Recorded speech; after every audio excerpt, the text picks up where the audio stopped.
I'm Rachel Toro. I teach fourth, fifth, and sixth grade at a Montessori charter school. And so Montessori is basically a methodology of teaching where it's very hands-on. It's based on collaborative learning between different age groups. It's hence why I have fourth, fifth, and sixth graders working together in a classroom. So usually what I do is I find out if it's a concept that needs to be taught, I gather those who need it. So they're multiplying using materials, beads, cubes, whatever it is that's on hand. That's the way I would introduce the concept before going off into abstract.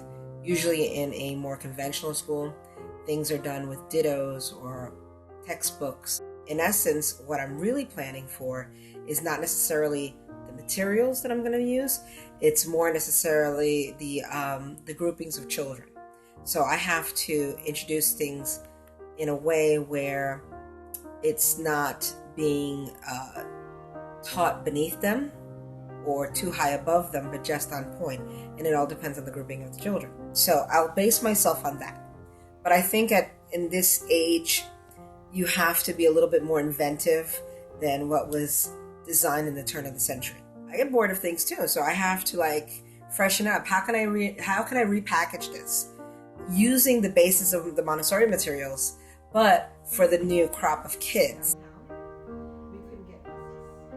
My normal work times are 8 to 4.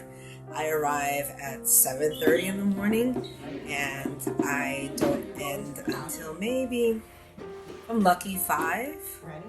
I am physically and mentally drained from the day's activities, because I'm not teaching one grade, I'm teaching 3 grades, and I'm not teaching just one concept or one area, I'm teaching all the areas.